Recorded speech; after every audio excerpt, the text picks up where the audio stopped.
When narcissism goes unchecked, it can sometimes lead to narcissistic abuse. But what is narcissistic abuse, and how can we more skillfully recognize and work with it? That's what we'll get into in this module. First, we'll look at how you might distinguish narcissistic abuse from general abuse. Then we'll get into where you might start when it comes to working with it. And last but not least, you'll hear one expert's 3-step approach with a client engaged in narcissistic abuse with his wife.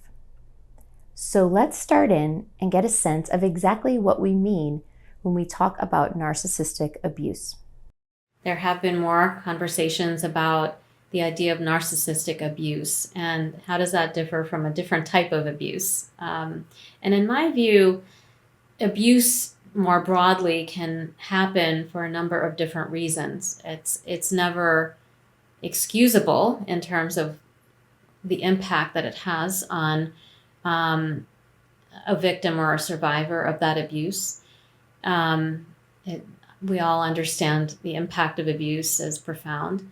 And yet, in some cases, abuse can occur because of intense stress that an abuser is actually experiencing externally, and seems they feel out of control in terms of what they're able to do with regard to their behavior towards someone else. And so that's a little bit different than a narcissistic abuse, where narcissistic abuse, I would say, is steeped in a longer pattern of behavior and a longer standing issue that has to do more with that sense of emptiness that I described earlier, that an abuser may be looking to fill, and looking to sort of meet some needs that have never been met early in life, and do that by persecuting someone else, and disregarding their feelings, disregarding who they are and what's happening to that other person. And in a sense, they're disengaged from any kind of empathic connection. Whereas in other cases of abuse, that is not always the case. There is a lack of empathy, certainly, but the lack of empathy could be intertwined with other periods where the person feels remorseful for what they did, whereas in narcissistic abuse, there's this kind of disconnection that happens between, what someone is doing to someone else, and a lack of caring about what happens to that other person. So I think this is really critical. It's very possible, important to say that it's very possible in any case of abuse that the person has had their own history of trauma. So narcissism of this type, the destructive narcissism, can certainly be a consequence of trauma. But in the way it manifests in the context of an abusive relationship in the present can look quite different if we're talking about narcissistic abuse versus abuse more generally. Now that we've detailed some of the hallmarks of narcissistic abuse, let's get into how you might begin to work with it. When I'm working with someone who is struggling with narcissistic abuse, and so whether it's someone who is perpetrating that abuse or someone who is being victimized by that abuse, I try to help clients understand what the dynamics are around narcissism. I don't use labels or terms with my clients, but rather I try to talk to them and with them about the problems that they're experiencing interpersonally and maybe what they feel internally as well, and how dynamics much earlier on in their life might be contributing to some of these problems in addition to what's happening in the current relationship. And I also talk about how some aspects of what we call grandiosity or narcissism can actually be adaptive, can be helpful. So it could mean that, you take a stance of trying to control somebody because you don't want to be controlled or hurt yourself. You're trying to do something with that. You're trying to protect yourself, and that I don't blame you for wanting to try to protect yourself, but the way you're going about it is actually hurting you, and it's hurting someone else potentially. And so then we might talk about that other side of the grandiosity or the narcissism, the non-adaptive part. And while they're trying to do something by avoiding criticism or being hurt, they're also continuing to be unable to bear any type of criticism, and that criticism of any kind is so deeply hurtful. And they can't get close to anyone. They can't sort of begin to be in a relationship that feels good to either person. And, so I try to look at things again on this continuum of there are ways that you can feel good about yourself and try to protect yourself. And there's nothing wrong with wanting those things. But how you're going about trying to have those things in your life is not ultimately going to help you. It's not really going to help someone else. And if you're trying to develop a relationship, it requires both of those things, right? Caring for yourself and for other people. That's just a fundamental part of being in a relationship that is satisfying. And so I try to draw on a conceptualization as I understand it, and share that in a way that is meaningful to the client. So to help bring some of these ideas into sharper focus, let's look at a case study. Specifically, I want you to hear from Dr. Tama Bryant how she worked with a client who engaged in narcissistic abuse. I have a client I'm working with now who I'll call Mark, and he is dealing with narcissism and is in his early 40s. Mark was successful in life and got caught up in doing some criminal behavior or white collar crime around money and ended up being incarcerated. And while he was incarcerated, it was a real trauma, and this is one of the traumas that often we don't see in the textbook, right? People talk about child abuse, sexual assault, intimate partner violence, but being locked up, being behind bars, routinely facing cavity searches, being harmed by both guards and other inmates, having no control over your body and your life is a trauma. And while he was incarcerated, he had a lot of fears that his wife was with other men. She is very successful, and before he was incarcerated, they would kind of appear like a dream team, right? That both of them are thriving and up and coming and successful.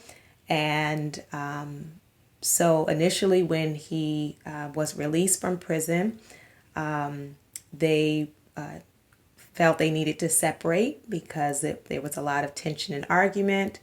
But then they wanted to stay together for the sake of their children, 2 children. And when Mark came in to see me, every session was open hostility and venom about his wife. There's nothing that she could do right. So if he's sitting with the children and she walks in the room, then she's being a storm cloud and she ruins it. She couldn't see this is daddy-daughter time, and she comes in and just has to be a part of it. Or she hugs the kids too much, or she's always telling them she loves them, but it's just too much. Or we're at a public event and I saw how she looked at this person, and I think she's probably cheating with this person and that person. So there was a lot of not only jealousy, distrust, but a real hostility, a real disdain for her. So I first just kind of sat and kept hearing it. But then when it became evident to me that this isn't just like, marital communication, because that's what people call it, communication problems. My wife and I need to work on our communication. But it became clear, this is not about communication. This person is in like a no-win situation, and the level of venom and disdain was so powerful. And then what really heightened it was in one of our sessions, he disclosed that he's been unfaithful to his wife multiple times. So he's angry at her because he thinks she cheated, but he knows for a fact that he's cheated multiple times.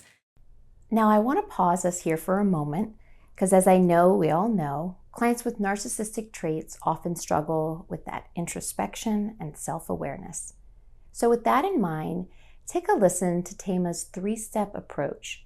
And as she walks you through it, I'll ask you to note in particular how she timed her approach. So, I heard this for a number of weeks, and then I said, I want to email you a checklist, and I want you to let me know what you think of the actions on the checklist. And what the checklist were signs of emotional abuse. And so he said to me, wow, I think I've done everything on that list. I didn't think I was an abuser. Wow, right? So it was important. Like, this wasn't session 1. It wasn't even maybe session 4. Might have been like 6 sessions in. So I say, you say you can't deal with her because she's a liar, but you're lying. And he, face, eyes got big. And then, this is virtual therapy. So then he's just staring at me sitting in his car. And he said, wow. I said, yeah, aren't you lying? Well, wow. So it was the things that you are accusing her of are things we know for a fact you have done. I don't know her. I don't know if she's done these things or if she's with other people. I have no idea. I know you have, and I know that you're lying. And so then it comes out, he says, he believes she cheated first and he's not going to be played. So he feels justified in his cheating, that he's cheating so that he's not a loser for staying with a woman who's cheating on him. So, as we,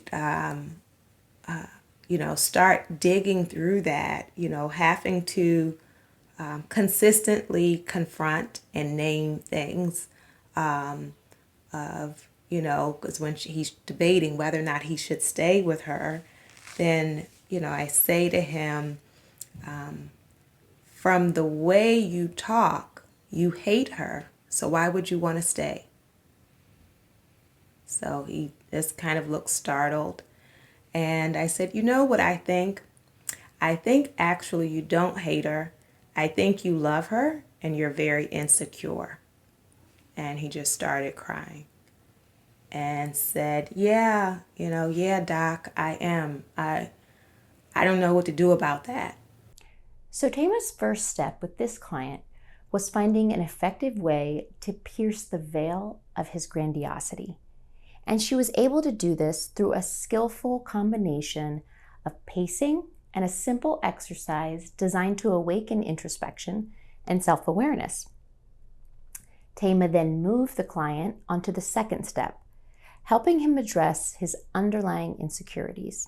And, so then we start to work through and name what are the different sources of the insecurity, right?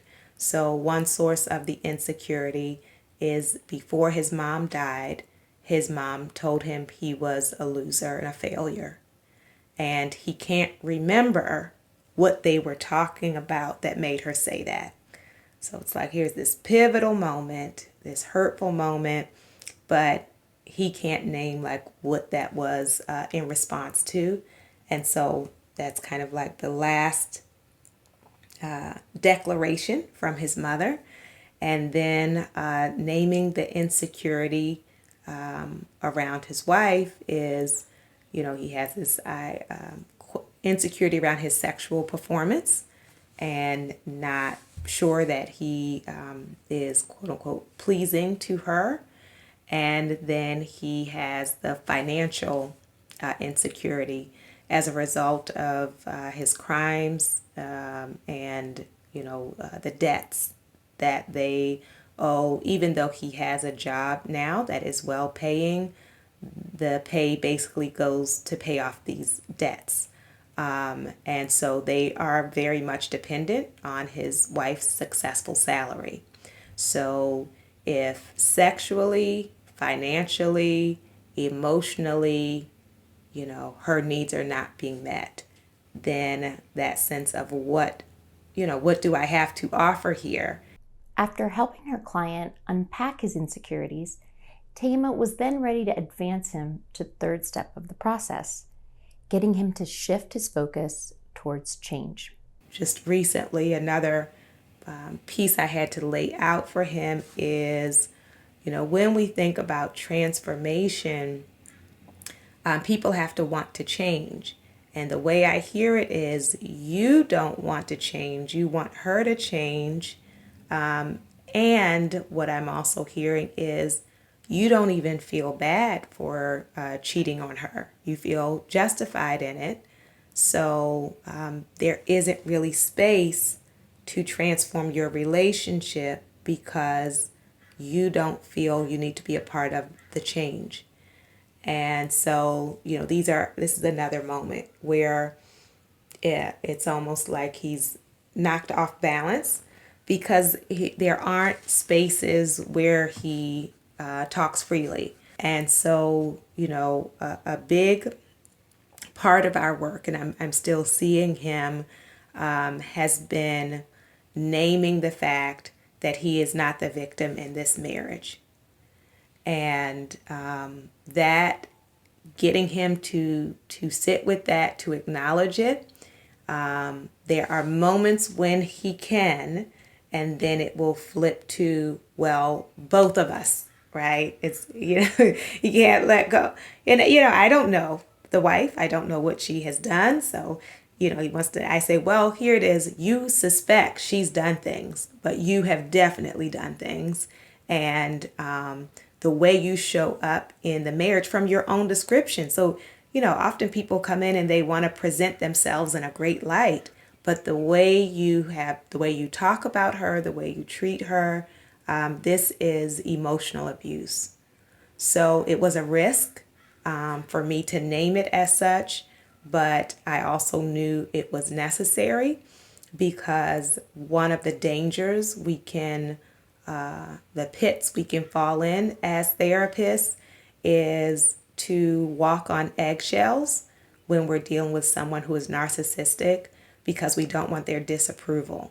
That they might drop out or they might be mad or they may give me the silent treatment or they might yell. So you want to step outside of yourself as therapists and see that pattern, right? If I am afraid to speak truth because of the consequences, then this is just duplicating their pattern in every other relationship.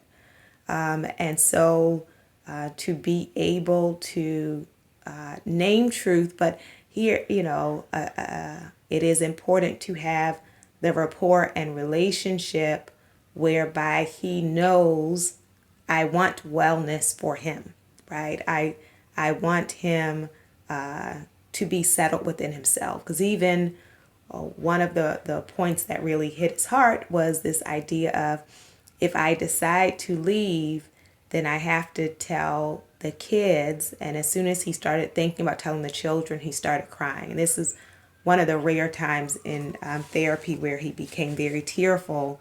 And so then we had to talk about, if you are saying you're staying in it for the kids, tell me about what the kids are seeing in terms of your interactions with their mother.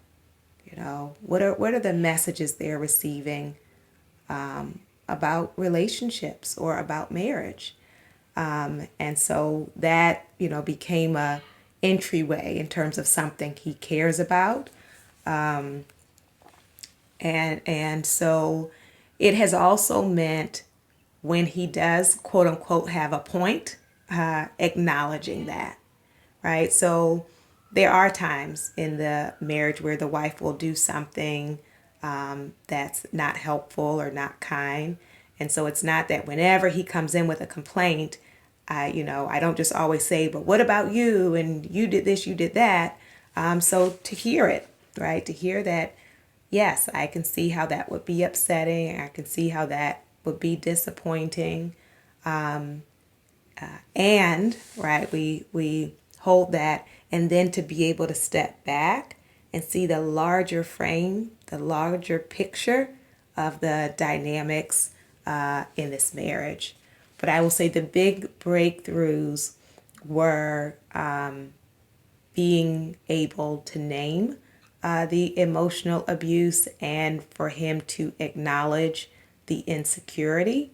Because often when people are in that narcissistic place, they can't see it for themselves and or will not name it, acknowledge it to others.